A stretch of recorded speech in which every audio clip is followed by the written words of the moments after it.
And today on the Tacomaholic channel, we install a CB radio.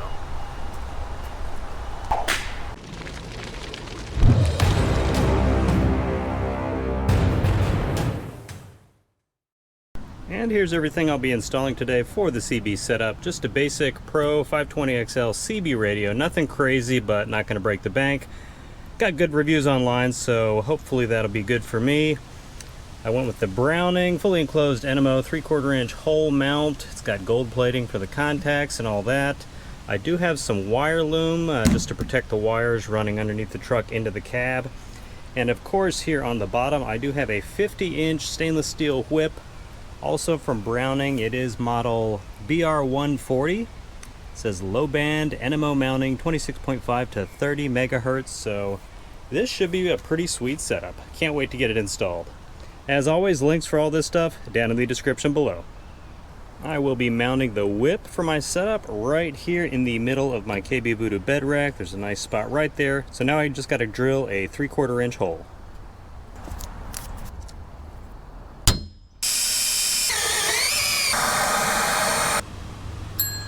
As far as actually mounting the main head unit on the inside of your truck, you can see it does come with this silver bracket right there. So I went ahead and attached that with those two little plugs right there you see in the middle to the main CB unit, so I can just sort of hold it in place and see where I want to put it. So I'm going to put it on the passenger side. I have seen a few people mount theirs on the driver's side, but it just looks like it's pretty close to where my knee is when I'm hitting the gas pedal. So I'm going to go for the passenger side and sort of put it back a little.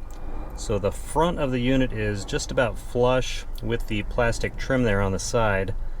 So I'll go ahead and disattach that, mount the bracket, and get it screwed back in, and then I can tilt it. You can tilt the angle of it and sort of rotate it so you can get it in that perfect position. These do use small self-tapping screws, so there's no need to, tape anything off or drill a pilot hole or anything like that. This should go right in. So I'm going to go ahead and attach the top, check it once more with the unit, and then attach the bottom so it can swivel so I can get it perfectly into place. And there is the main unit mounted. It looks a little low, but you do have to remember you have to give yourself clearance for plastic knob at the top, so any higher, it'd pretty much be a pain to get that on. So that's probably about as high as it looks like it's gonna go, but perfect position. I can see all the displays on there. Once I attach the microphone, I'll probably mount that right here in the plastic. Not sure exactly what I'm gonna do yet. Maybe I'll get some kind of like mounting platform up here just so I don't have to drill any holes in the front plastic right here. But there she is, all mounted up. And to get things started, you can see I've got the top of the base for the wire actually mounted on the Voodoo rack. It's got nice metal-to-metal contact. Got to tighten it down a little bit. The antenna will screw to this, and I'll be able to screw it off when not in use and put a cap over that so it's not banging on everything. Next, we are just going to run the wire down the side and down of the Voodoo rack, get it tucked away as cleanly as possible, and get that towards the cab. Alright, and there is the antenna mounted up. You can see 50 inches above the top of the Voodoo rack. Definitely love the way it looks. And again, when I'm just cruising around town, parking in a parking garage, all that fun stuff, easily unscrews so I can tuck it away.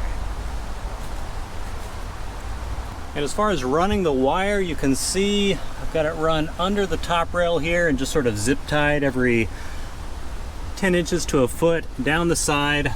Right here, I am going to clean this up in the future, maybe Dremel out a small spot right over here on the side, but that just runs down between the bed and the cab.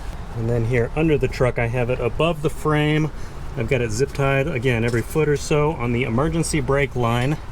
Then as we get up here under the front passenger seat, there is a grommet. You can see right here, we pop that off, run that up underneath the truck. Pops out right down here, and then we pop obviously the trim panel off for the door frame, running that under the wires, again next to the wire loom that's already here. And then for some of the excess cord, the length was pretty good actually from where I mounted it, not a ton of excess, so this carpet just pulls back, so I have it run from there all the way to the corner and pulled out a little bit, and the wire actually just attaches right there to the back of the CB. Okay, and this is the grommet that we popped off under the passenger seat, ran the wire up. So we're gonna pop a hole in the middle, and you said burn a hole in the side just so the wire slips through? Or? We'll burn a hole in the center, and then cut a little slit off to the side so we can wrap it around the wire. Okay. And then silicone it all up nice. The hole keep it all watertight. Yeah, the hole is just so it fits a little bit better. Okay. Usually a good sign. There it is. I can smell it's working. Woo! I just damaged my box. What if I have to return this? I hope not.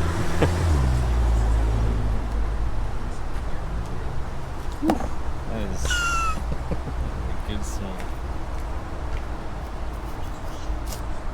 This just burns right through the box. Is it like adhered to it now? Yeah, I was just trying to round it out a little bit. Yeah. I'll do the same thing from the other side. Okay. Okay, so for the next part, we are going to go ahead and run the wire loom through the firewall grommet on the passenger side. Up here in the footwell, you do have to pull this first piece of fabric out of the way. Got the end of the wires wrapped with electrical tape attached to a coat hanger, and we're just going to pull it through, and hopefully I put enough tape on here so it's not going to come loose. And that's what it looks like coming through from the other side. And once we were finally able to get the loom threaded through the firewall, which was easily the hardest part of this installation, running it straight over to the battery, direct install, I just sort of wound it around here at the top where I also had the wire loom for my ditch lights right there. So just ran that over, plenty of slack,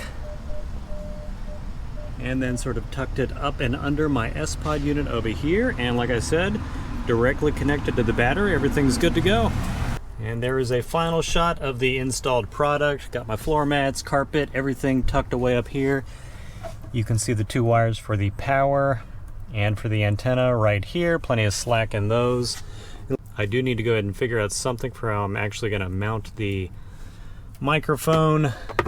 Definitely don't want to drill into the dash, so I got to figure out something for that. But for the time being, perfectly safe here in my front cup holder. I will be doing a follow-up review on the specific CB I went with after I've used it off-road a few times, gotten a feel for it, but for now, install complete, did a test run, and completely happy with the results so far. Alright everyone, that will do it for this video. Again, super straightforward install. The only tricky part is just figuring out where you're going to run the wires. And then of course the hardest part for us was getting actually through the firewall, which if you've ever tried to do that before, pain in the butt. So other than that, very straightforward, just running the wires. I hope you enjoyed this video. If this is your first time stopping by, please consider subscribing if you love everything related to Tacomas. Give the video a like and comment below. Let me know what you think of the setup. Please help me grow the channel by sharing the video with your friends and family on social media. Enjoy the rest of your week, and I will see you in the next video.